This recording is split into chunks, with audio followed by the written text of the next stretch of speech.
made using this dye. You will see the difference in the color. It should not cover this much of part. And the next is stamping process. Hold a pencil. If you want, you can stop at this stage. Don't make it like this.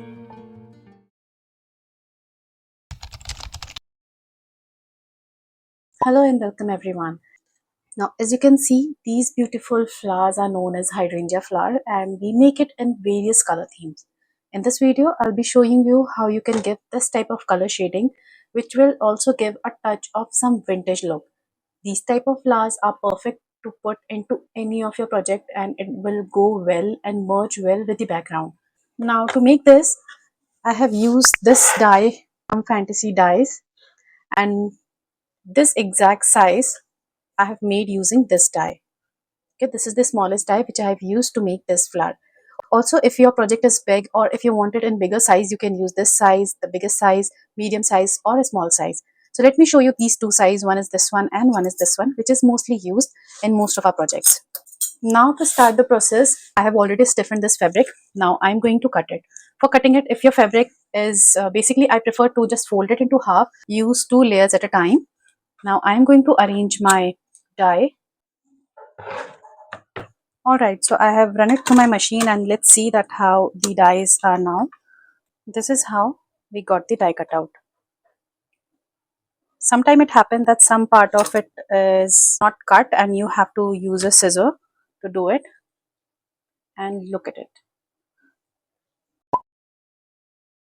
Now here I have done the cutout for few more petals so that we can make 2-3 flowers together. For the next process, you need a non-sticky surface so that we can start the coloring process. Now here I'll take water.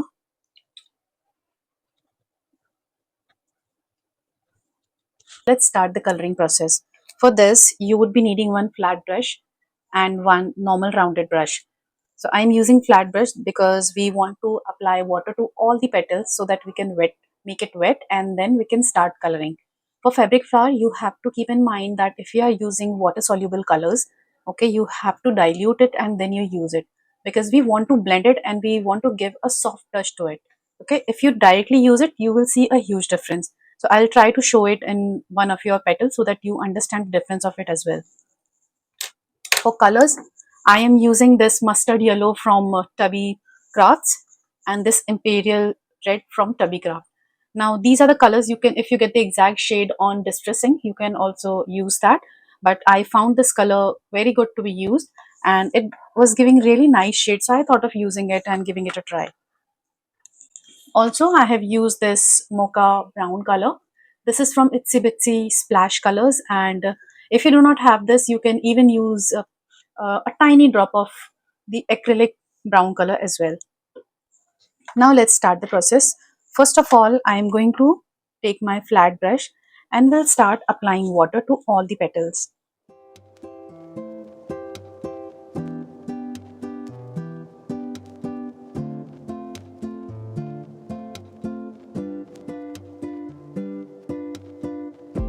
Going to take this mustard yellow, I will put it on my mat and will put few drops of water to it. Now for coloring, I'll be using this round brush. You just take a piece of paper just to check the shade which you are getting. I want little more lighter tone, so I'll be adding few more drops of water. Just check the shade. Let me add one tiny, extremely tiny dot of brown to it, like very tiny. That's it. It is not even one drop of color. It is extremely light or extremely small dot of brown. And once it will dry, you will see the difference in the color.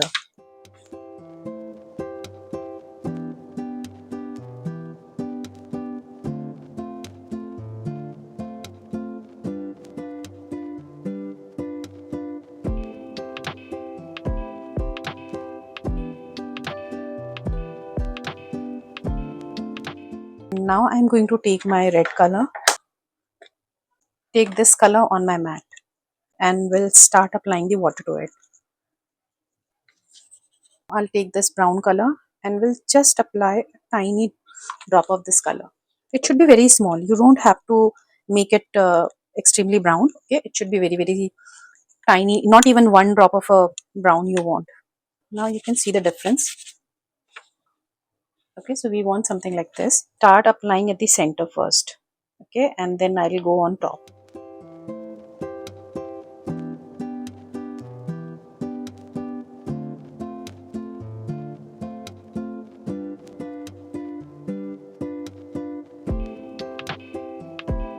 Now here are my petals, which is properly dried, and you can feel that it is very stiff now. And the next is the stamping process. For this I am using the stamp. This is from Elizabeth Craft Design, and I'll be, because my flower is small, so I don't need big size of stamp. Okay, I will be using this small size of stamp because this is enough to cover the center part of your petal. And I'm using archival ink, which is the coffee color archival ink.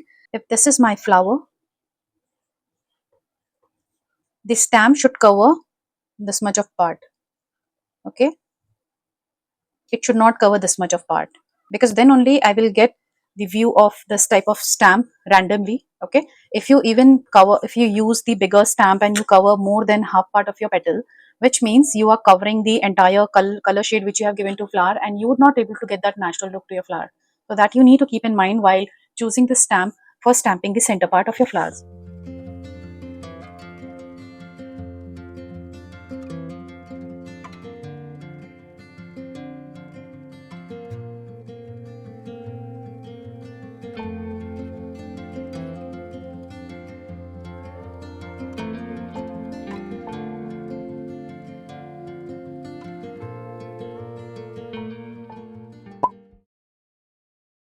Now to shape these flowers, I'm going to use this ball tool, and this is the smallest size of ball tool which I'm using. Now my tool is properly hot. Let's start the shaping process. So first of all, I'm going to hold my tool as we hold a pencil. Okay, and always rub your tool to the other side. Okay, because if you directly put it on your petal, it might burn it. Okay, so always do that and make sure that it is not touching with your finger at all. You have to be really, really, really cautious about it, because this time this tool is extremely hot. Take my tool and will start pressing to one corner of my petal.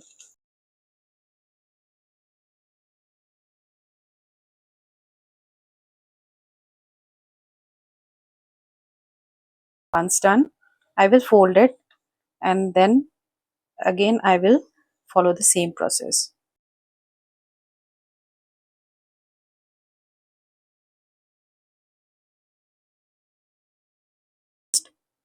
Press the center of my flower.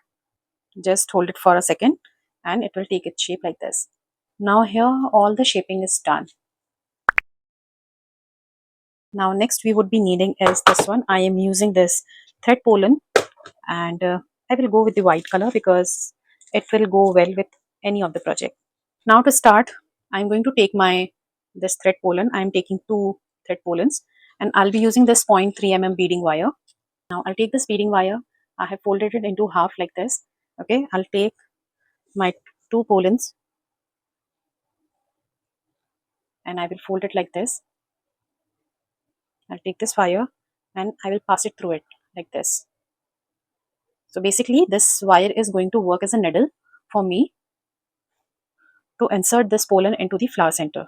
For making one flower, I'll be using same size of petal.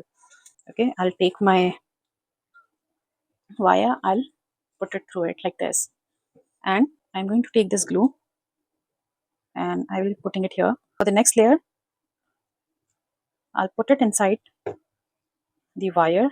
I will apply a drop of glue to the first petal, just a very tiny glue, and then I will put my second petal.